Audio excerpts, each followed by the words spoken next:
Emociones y el IBS. Cómo la hipnosis puede aliviar síntomas subyacentes. Let's talk about IBS. What is your understanding of irritable bowel syndrome?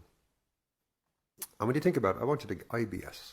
You see quite a lot of it. Actually, you see it sort of rising more and more and more, don't you? A lot of people now are suffering with IBS. Okay, so let me explain to you exactly what it is. It's connected to emotion.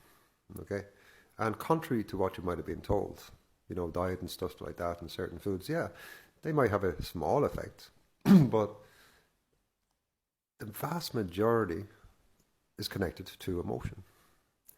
So we have constipation, for instance. What is that? Well, constipation is that when we find it very, very difficult to go to the toilet, it's quite uneasing to sit to a client and, I could be talking to them maybe during a weight loss, process or getting an intake. And, they might have 4 or 5 stone on, And one of the questions I'll ask them is, are you regular on the toilet, And they go, sorry, what do you mean? And I go, well, there's a meal go in and then come out. And they go, oh, no. And I say, well, not being smart or not being personal, but when is the last time you went to the toilet? And they go, well, 3 days ago. And I go, wow, okay, 3 days ago. And then I say, okay, is that like a one-off or is that common, Oh, well, I could go a week or two sometimes. And I go, wow. And that terrifies me, not me. It terrifies me for them. You're looking at this lady there, probably in her 50s or 60s, and she's 5 stone overweight, 4 stone overweight, and it's all bloated. You can see it, And then you realise that, well, she's eating out of control. She's eating a lot of stuff which is not good for her. Excuse me. She's getting bigger and bigger, but nothing is coming out. Okay? And it's quite shocking when I explained to them, when I said, you see, the problem with that is what we call a toxic colon.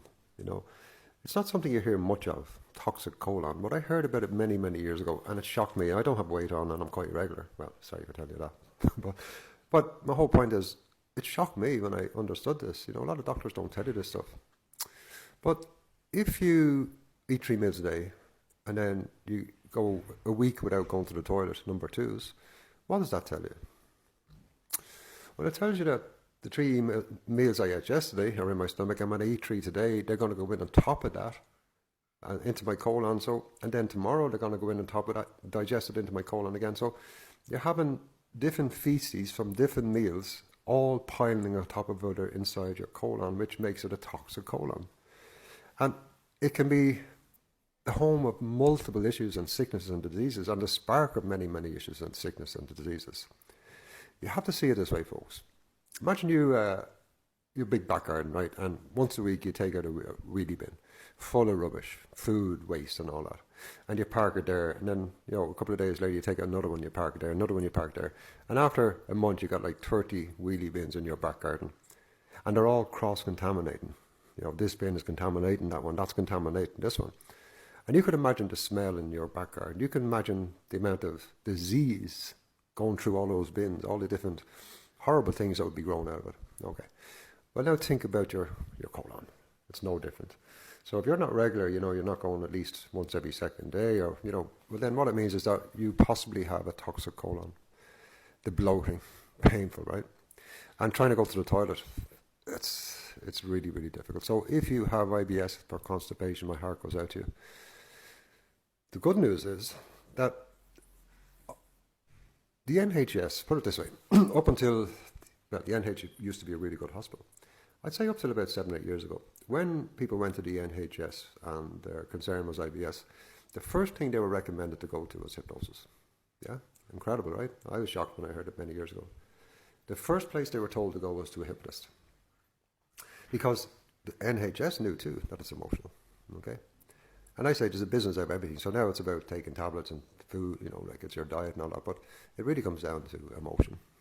Because if you're going through lots of hurt and stress and, you're facing trauma every day, you're getting up in the morning, you're putting your mask on and you're just barely getting through the day and you're stressed out, worrying about going to work, worrying about your manager in work, worrying about your children at school, somebody picking on your child coming home, bad relationship, eating crap just to try and soothe yourself. You're going around in a state of fight or flight. You're ready for something bad to happen, so the whole body tenses up, right? And all the horrible things you've been through, all the hurt and anger, it just builds and builds and builds, and it becomes rigid in us. The lady in here yesterday had her shoulders they were like an iron bar with stress. Her whole neck was stiff and sore. She had gone to the dentist to see could they help because her jaws were locking up. That was pure tension, okay? And she would have struggled too with IBS, okay? So think of that, folks. If you're not regular, you're eating lots of wrong food, and you have a stressful life, and what's happening is when you're stressed, well, everything stresses, and it makes it very difficult to produce a number 2. So it backs up and it backs up and it backs up. Okay, so that's one part of IBS. What's the other part of IBS? Diarrhea, which is the opposite. It's fear. Do you ever remember being a child? You know, I do anyway. I was bullied quite a bit, you see. I always remember, Curtis, we're going to beat you up at 3 o'clock when the bell rings. And I'm sure lots of people listening to this probably felt that or experienced that. And then probably a few watching this are the people who said, I'm going to beat you up at 3 o'clock. Well done. But my whole point is, I remember sitting in school probably 10 or 11 in the morning and just panicking. And that saying, I nearly shit myself, was very common in my life. In fact, I did shit myself at 4 years of age in school. I was made a show of it, but that's a different story. But my whole point is, when we have fear and we're constantly worrying, oh my God, and you know, we're terrified of not being in control, or something bad's going to happen, or confrontation, or being picked on work, or just even just day-to-day stuff, you know, spider in here, you know, is there, you know, sound outside the house, you know, all these different fears. Well, then they get us ready for battle. And when we're ready for battle, we empty, you know. That's why when you have anxiety, you feel a bit nauseous, you know, and we want to basically go to the toilet. So you can see now IBS there, the two different experiences will be constipation and diarrhea, but they're both related to emotion, folks. So if you really, really want to deal with it, you need to get into the subconscious mind, okay? Medication is really only dealing with the symptom of your IBS. It's not changing it, it's not fixing it, you know. Changing diet is merely entertaining the symptoms. Again, not going to take it away. What will take it away? Hypnosis. Okay, why?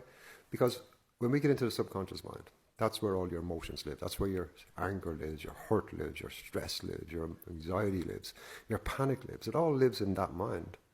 And as hypnotists, we're unique. Excuse me, we're unique. As we're the only people who get in there to fix it and to change it.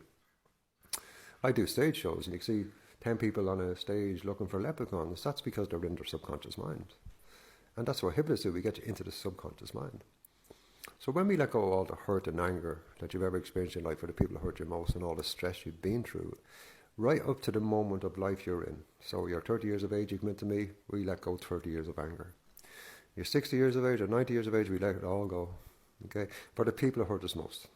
And when you do that, your body goes into a state of disease. When you do that, it goes into a state of ease. Pardon myself. So sorry, let's recap on that. When you let go all the hurt, all the anger, all the unfairness, and all the injustice, your whole body goes bang, and it goes into a floppy state. Because all the stress is gone, so your body now goes into difference. Instead of being stressed, we go into peace. Ease, I meant to say, not disease, okay? Which means, give it a few days or a week or two, you're going to start being able to produce number 2. And after another session or two to reinforce it, eventually you get going back to the toilet normally.